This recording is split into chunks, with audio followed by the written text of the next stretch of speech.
嗨大家，我是凯。今天要分享的生酮甜点食谱是无糖马来糕。这款生酮马来糕不同于传统做法，不会用到酵母，所以制作过程比较省时，而且我觉得失败率超级低，小伙伴们可以试试看哦。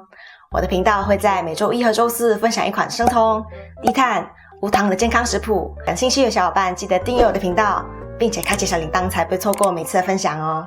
然后我们多说，我们开始吧。除了膨发剂的不同，马来糕的另外一种分类在于糖的种类。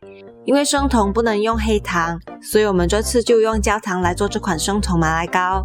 首先称20克黄油，30克淡奶油，淡奶油的风味可以代替淡奶，50克阿洛酮糖或是木糖醇。黄油放锅里加热融化，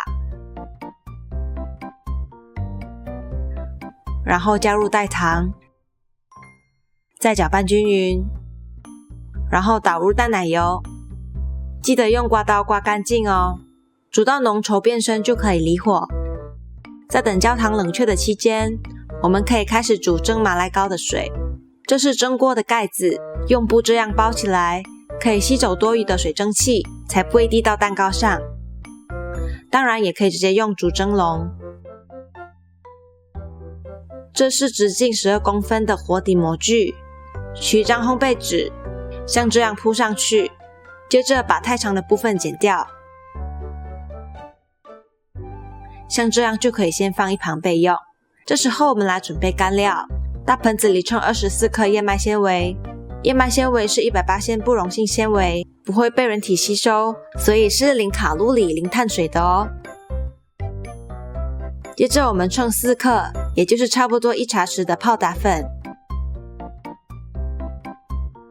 把干料倒在一起，混合均匀，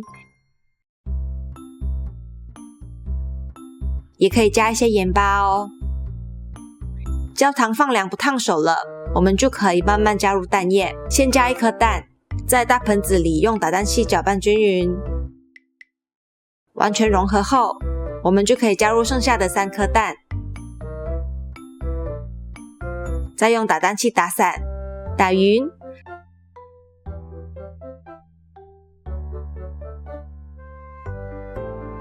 接着把干料倒进去，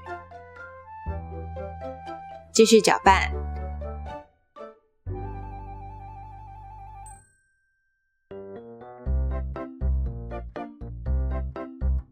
直到完全顺滑就可以放进容器里。接着我们就可以送进厨房蒸了。水开后放入面糊，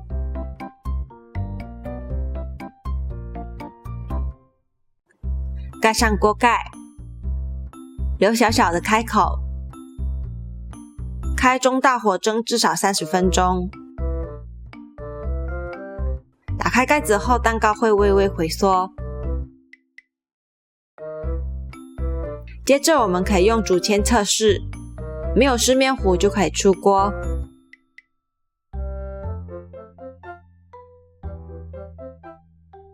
我们的无糖马来糕就做好啦。这款生酮蒸蛋糕是不是超简单的？切开来，里面有马来糕经典的竖条纹路，吃起来很湿润很香。如果你喜欢这次的分享，记得为这影片点个赞。今天的问题是，你们做过最成功的生酮蛋糕是哪一款呢？不一定要是我的食谱哦，记得留言告诉我。那我们过几天见咯，拜拜。